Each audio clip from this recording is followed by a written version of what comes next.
ఈరోజు మందిరానికి వచ్చే ముందు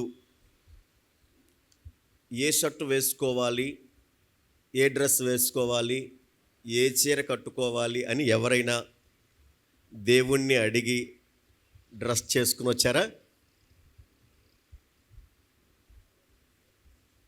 అడిగారా దేవుణ్ణి?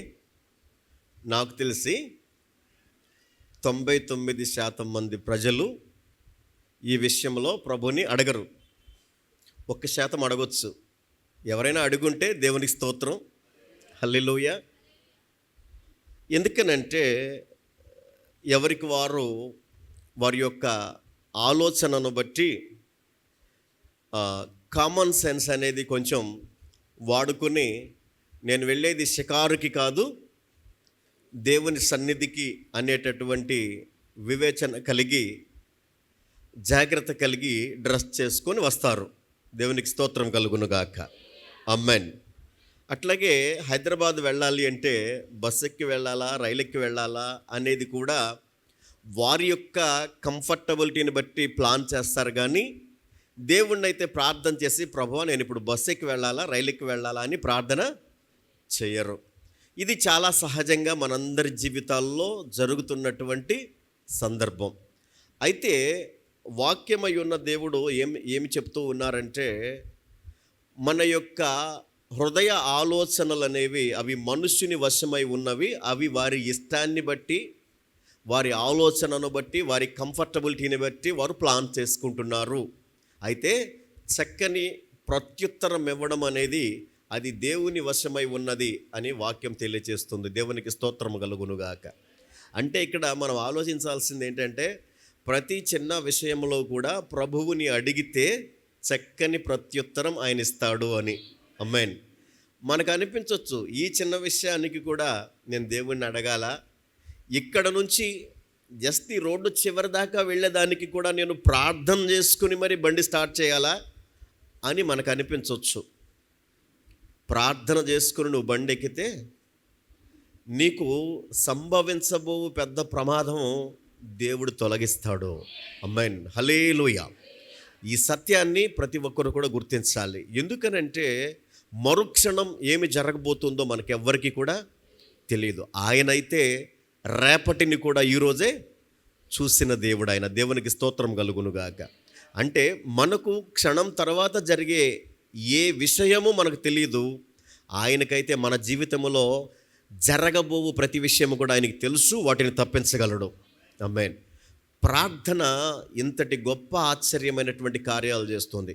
మీ జీవితంలో మీరు గమనించారో లేదో, మీరు ప్రమాదం బారిన పడిన ప్రతిసారి కూడా మీరు ప్రార్థన చేయకుండా బయటికి వెళ్ళారు. మీకు ఎప్పుడైనా మీ జీవితంలో ఏదైనా ఇబ్బంది సంభవిస్తే, ఏదైనా ప్రమాదం జరిగితే, ఆ ప్రమాదానికి ముందు మీరు ఒకసారి గనక జ్ఞాపకం చేసుకుంటే, మీరు ప్రభు సహాయం కోరకుండా మీ సొంత జ్ఞానం పైన మీరు ఆధారపడి, మీ తెలివి పైన మీరు ఆధారపడి చాలా గుడ్డిగా, చాలా ఇదిగా మీరు గర్వముతో అసలు ఏమాత్రం కూడా దేవునిని జ్ఞాపకం చేసుకోకుండా మీరు వెళ్ళిపోయారు. అట్లాంటి సందర్భంలోనే మీకు నష్టం ఎదురయ్యింది. కానీ మీరు ప్రార్థన చేసుకుని బయలుదేరిన ఎప్పుడూ కూడా మీకు ఎలాంటి నష్టము, కష్టము సంభవించలేదు. ఆమేన్. ఇది వాస్తవమైనటువంటి విషయం. మీరు జ్ఞాపకంలోనికి తెచ్చుకోండి. మీరు ప్రార్థన చేసుకొని బయలుదేరితే మీకు ఒక ధైర్యం ఉంటుంది. నేను ప్రార్థన చేసుకున్నాను, దేవుడు నాకు తోడై ఉన్నాడు. ఆమేన్. ఖచ్చితంగా ఉంటుంది. ఆ ధైర్యం మనకు రావాలి. చూడండి, యోబు గ్రంథంలో ఏమంటాడు, నీ భక్తి నీకు ధైర్యము పుట్టింపదా అంటాడు.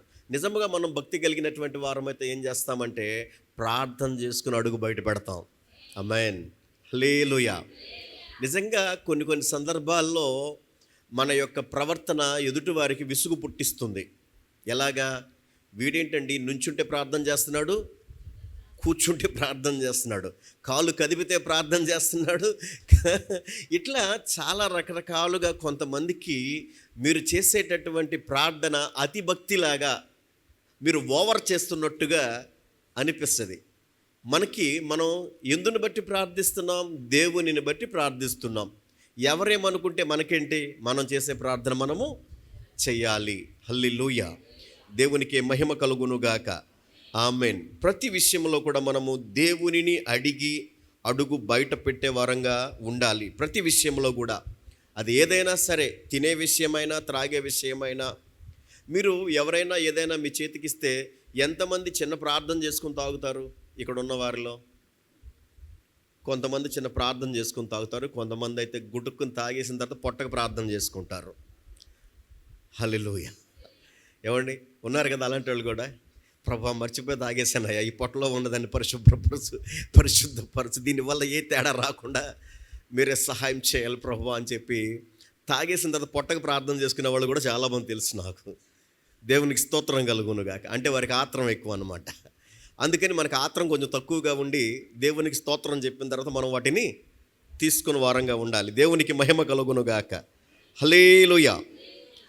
అయితే ప్రతి చిన్న విషయానికి కూడా మనము ప్రభు పైన ఆధారపడే వారంగా ఉండము. కానీ ఈరోజు ప్రభు చెప్తున్న మాట ఏమిటంటే, హృదయ ఆలోచనలు అనేవి మనుష్యుని వశమై ఉన్నవి, వాటికి చక్కని ప్రత్యుత్తరం ఇవ్వడం అనేది అది దేవుని వశమై ఉన్నది, అది దేవుని చిత్తమై ఉన్నది, దేవుడు సహాయకుడుగా ఉంటాడు అన్న సత్యాన్ని ప్రతి ఒక్క బిడ్డ ఈరోజు గుర్తించాలని మనవి చేస్తున్నాను.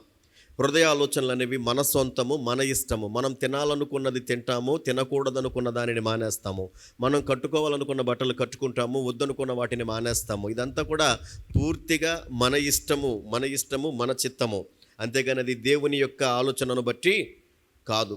కానీ మన ఇష్టాలు మనకు నష్టాన్ని కలిగించవచ్చు, అవునా కాదా? మన ఇష్టాలు, మన ఆలోచనలు మనకు కష్టాన్ని, నష్టాన్ని కూడా కలిగించవచ్చు. మన యొక్క ఆలోచనలను బట్టి, మన యొక్క ఇష్టాన్ని బట్టి మనం ముందుకు దూకుతున్నప్పుడు కొన్ని సందర్భాల్లో ఎదురు దెబ్బలు తగిలినటువంటి పరిస్థితి మనకు తెలుసు. నష్టపోయి గాయపడిన సంగతి మనకు తెలుసు. అనేక రకాలుగా మానసిక ఒత్తిళ్లకు గురైనటువంటి పరిస్థితి మనకు తెలుసు.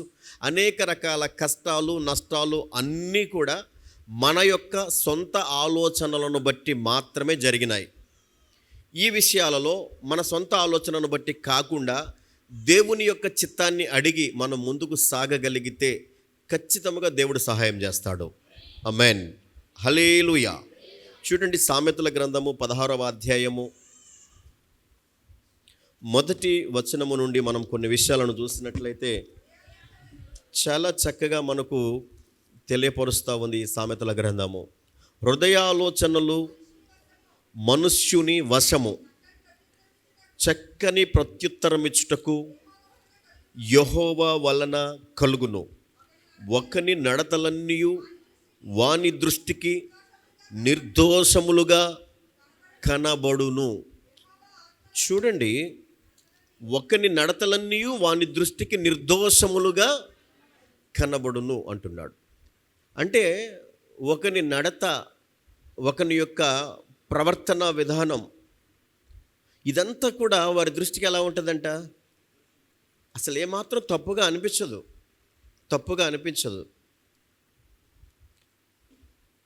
ఇప్పుడు ఎవరినైనా ఏంటమ్మా మొన్న వారం మందిరానికి రాలేదు అంటే చాలా సింపుల్గా సమాధానం చెప్తారు, ఒంట్లో బాగాలేదండి అని. అవునా? అంటే వారి దృష్టికి అదేంటి?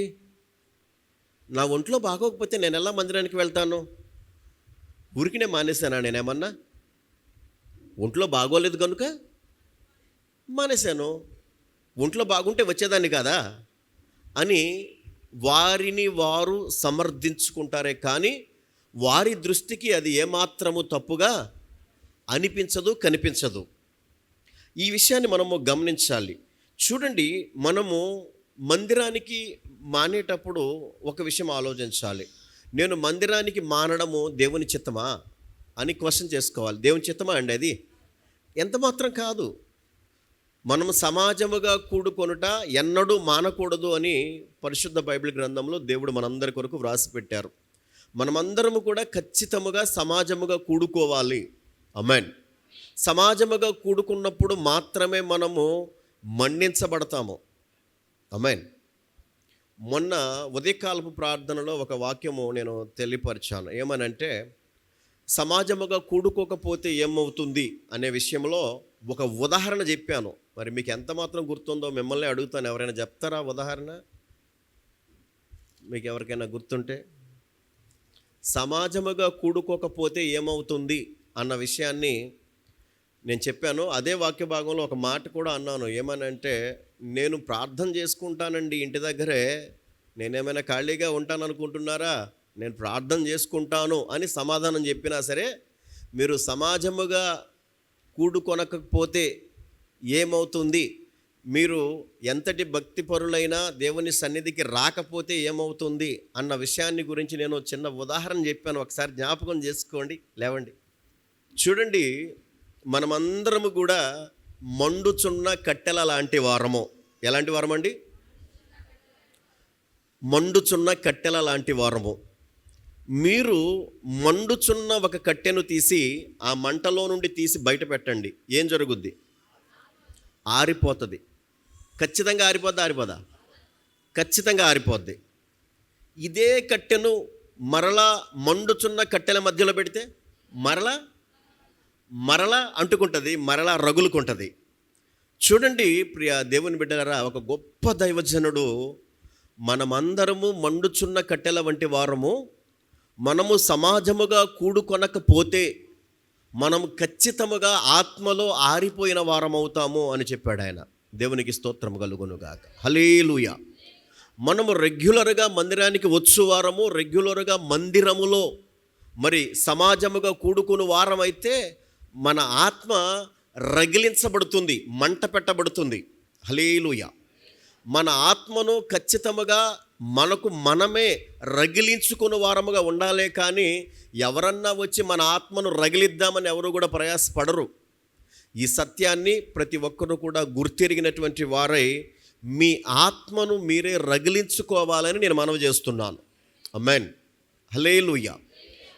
మందిరముగా కూడుకొనటం మనం ఎన్నడూ కూడా మానకూడదు. ఇది ప్రభువైన యేసుక్రీస్తు వారు ఆయనే చెప్పారు, మీరు సమాజముగా కూడుకొనుట మానవద్దు, మానక అన్నాడు ఆయన. దేవునికి స్తోత్రము కలుగునుగాక. హల్లెలూయా. మనమందరము కూడా రెగ్యులర్గా సమాజముగా కూడుకొని ప్రభువుని ఆరాధించు వారముగా ఉండాలి. హృదయాలోచనలు మనుషుని వశము, చక్కని ప్రత్యుత్తరము ఇచ్చుటకు యెహోవా వలన కలుగును.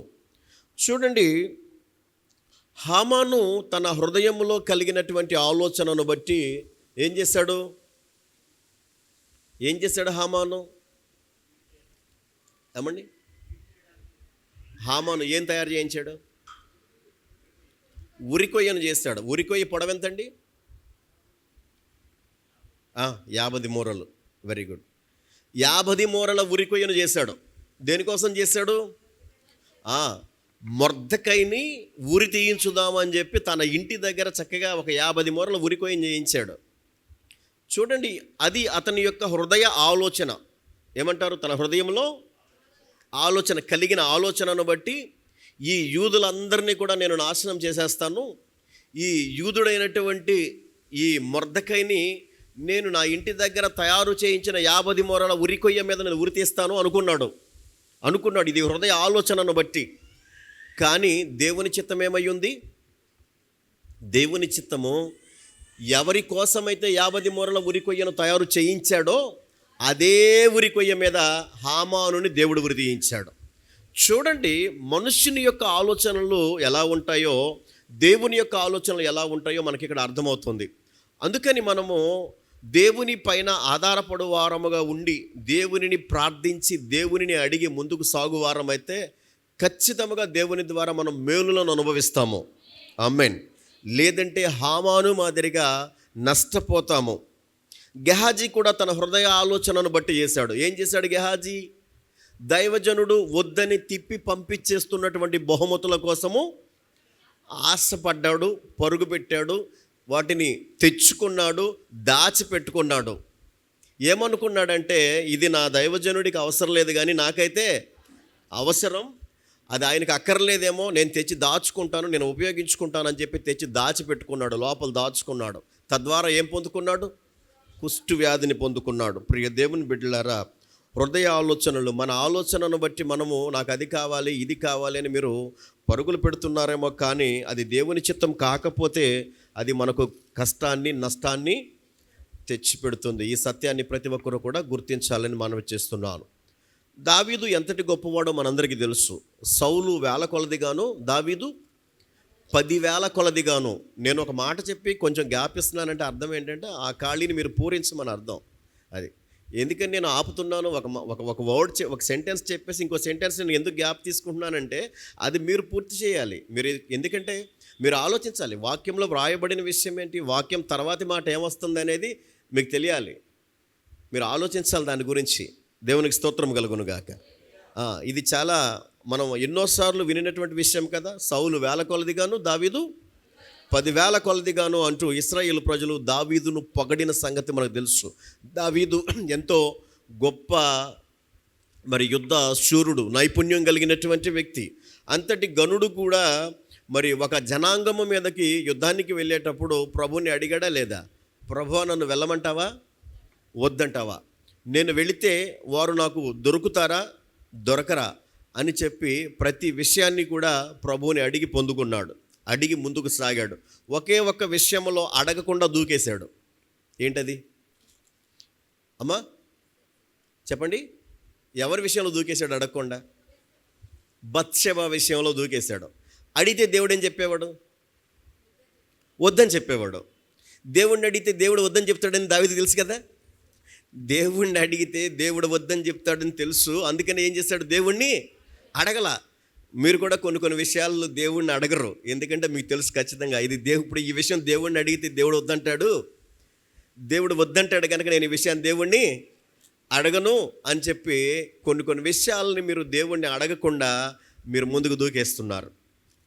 ప్రియ దేవుని బిడ్డలారా, దేవుణ్ణి ఈ విషయంలో నేను అడగకూడదు, అడిగితే దేవుడు ఖచ్చితంగా వద్దని చెబుతాడు అనేటటువంటి విషయాలు ఏవైతే ఉన్నావో వాటి విషయంలో మీరు వెనక్కి అడుగు వేస్తే ఖచ్చితంగా మీకు మేలవుతుంది. ఆమేన్. దేవునికి స్తోత్రం కలుగును గాక. హల్లెలూయా. అట్లాగే హృదయ ఆలోచనలు ఇక్కడ చూడండి. దావీదు విషయంలో అన్ని విషయాలలో దేవుడిని అడిగాడు దావీదు. ప్రభా, నేను ఈ యుద్ధాల్లో ముందుకు వెళ్ళనా వద్దా? ఇప్పుడు నేను వాళ్ళని తరిమితే వాళ్ళు నాకు దొరుకుతారా, దొరకరా?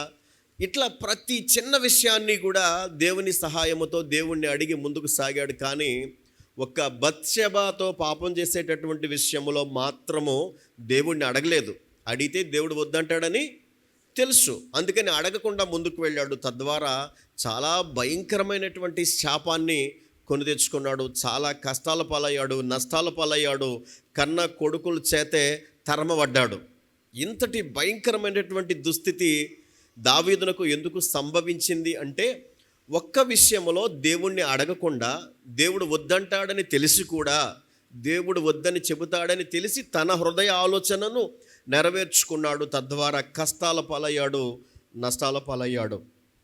ఈ విషయాన్ని ప్రతి ఒక్కరూ కూడా గమనించాలని మనవి చేస్తున్నాను. దేవునికి స్తోత్రం కలుగును గాక. హల్లెలూయా.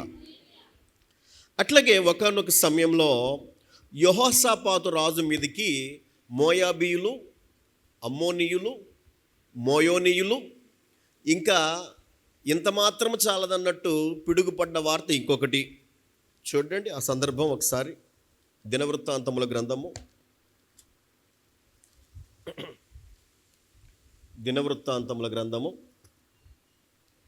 20వ అధ్యాయము.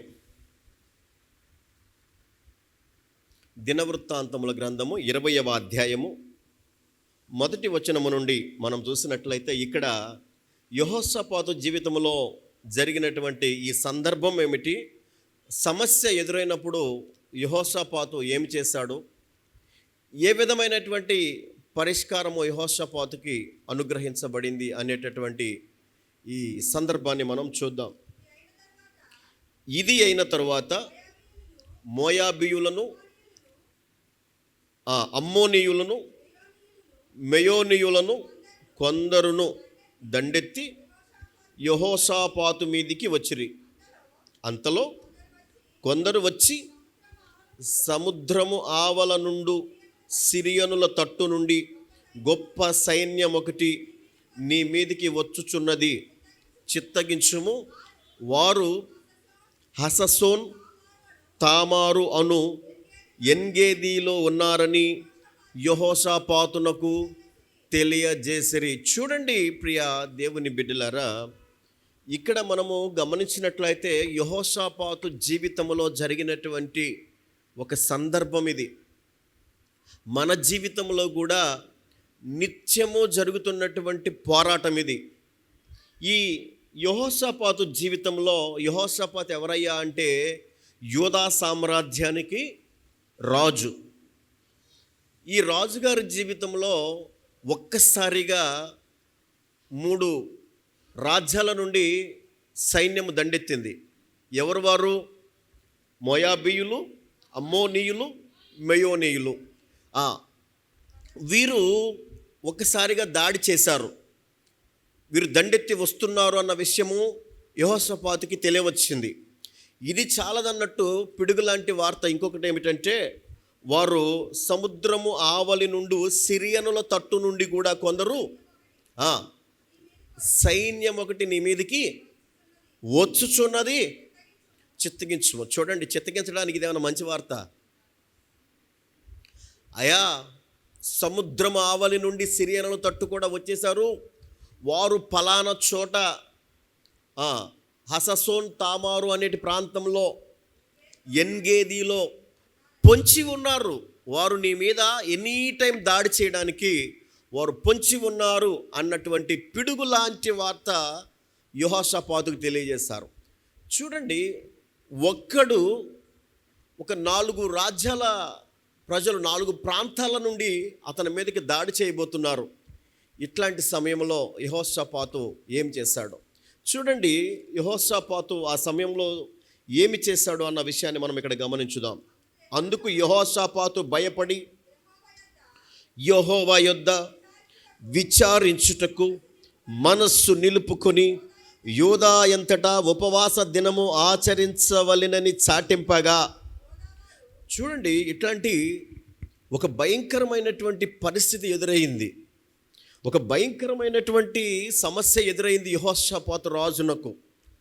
యెహోషాపాతు రాజు జీవితంలో ఎప్పుడైతే ఈ సమస్య ఎదురైందో, మరి తన శక్తి చాలదు, ఈ సమస్యలో నుంచి నేను బయటకు రాలేను, నా శత్రువులను నేను ఎదిరించలేను అని చెప్పి యెహోషాపాతు తెలుసుకున్నాడో, వెంటనే ఏం చేశాడండి?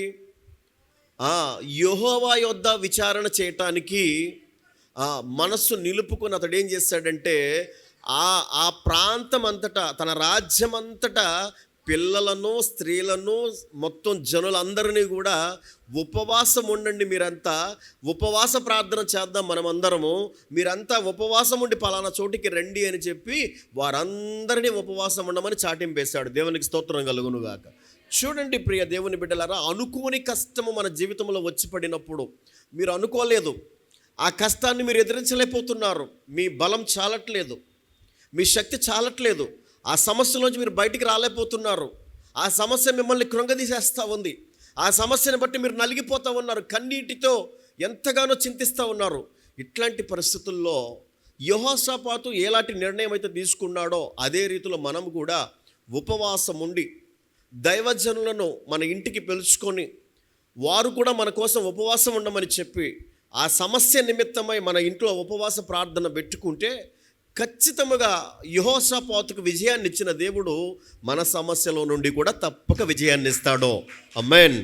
దేవునికి మహిమ కలుగునుగాక. హల్లెలూయా. ఎప్పుడైతే ఈ విధంగా ఉపవాస ప్రార్థన చేస్తూ ఉన్నారో, అయ్యా ప్రార్థిస్తూ ఉన్నాడు, ఏమనంటే, ఇదిగో దేవా, ఈ ప్రాంతాన్ని అయ్యా నీవు అబ్రహాముకి ఇస్తానని చెప్పిన రీతిగా అక్కడ ఉన్నటువంటి అన్య జనాంగాన్ని అంతటిని పారద్రోలి నీ ప్రజలకు నువ్వు ఇచ్చినటువంటి ప్రాంతం ఇది. ఇదిగో ఇప్పుడు మరి ఒకసారి మా మీద వారు తిరిగి దాడి చేయబోతూ ఉన్నారు, నీ కృపా కనికరములు అనుగ్రహించండి. ఇదిగో ప్రభువా, మేము ఇక్కడ నిలబడి ప్రార్థించినప్పుడు, అయ్యా ఇక్కడ నిలబడి మేము మీకు మొరపెట్టినప్పుడు మీరు తప్పక మాకు సహాయం చేస్తానని చెప్పారు. ఇదిగో ఈ మందిరంలో మీరు నివాసం ఉంటానని చెప్పారు. ఈ మందిరం ఎదుట నిలబడి ప్రార్థించినప్పుడు మీ సహాయాన్ని మాకు పంపిస్తానని చెప్పారు. ఇదిగో ప్రభా, మీరు మాకు సహాయం చేయండి, నీ కృపా కనికరాలు మా ఎడల చూపించండి. ఇదిగో ప్రభా, మా శక్తి చాలదయ్యా వారిని ఎదుర్కొంటకు. ఇదిగో ప్రభా, మేము ఇబ్బందుల పాలు కాకుండా, మేము నష్టపోకుండా నీ కృపా కనికరాలు మా ఎడల అనుగ్రహించి మీ సహాయం మాకు చేయమని ఆయన ఎంతగానో ప్రార్థిస్తున్నాడు. దేవునికి స్తోత్రం కలుగునుగాక.